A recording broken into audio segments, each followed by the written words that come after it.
I mean, just a shortage of hygienists has like greatly impacted our practice. Before COVID, I started to build a new office with a whole hygiene department. Then once it was built, we couldn't even hire a hygienist to fill the space.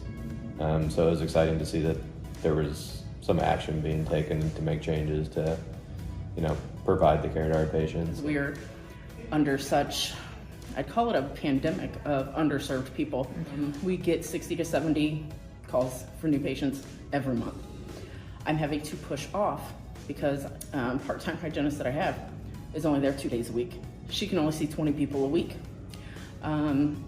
So between the shortage of the hygienist, my doctor having to do cleanings, we're also having to delay major treatment that needs to be done. So we're further exacerbating oral conditions by not getting people in and served. I think probably a common objection is this affects or cannibalizes from the hygiene profession. I don't think that, especially having been here and seeing how the workflow can work, Victoria, our hygienist, got really excited because she could partner with an OPA and they together can treat more patients than she could by herself.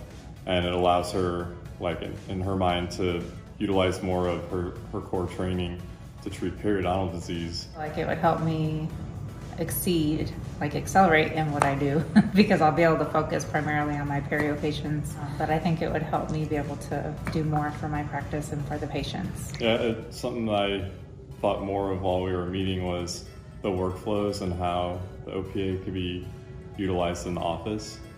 I think before we thought, okay, they're gonna be able to do easier cleanings or supergingival cleanings, but after hearing how they might pair with a hygienist and how the OPA and the hygienist together could give access to more patients, I think that will immensely help our practice. Well, my perspective was kind of, this is awesome, but I had concerns of how's it going to be orchestrated.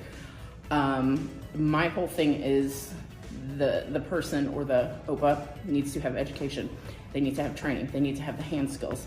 And so today answered all of those questions. And I do like that the doctor has to be involved. The doctor has to oversee.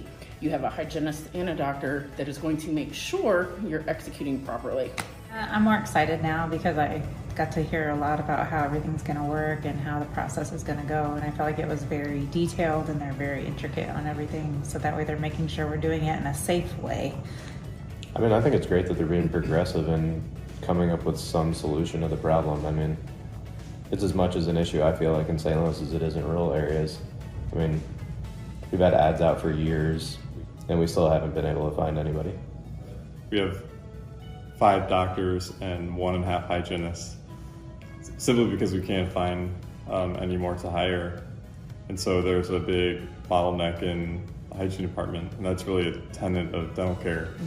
So I think with this, we'd be able to expand that. Yeah, we have, I think, 5 restorative 2 EFDAs, multiple basic skills, some restorative 1.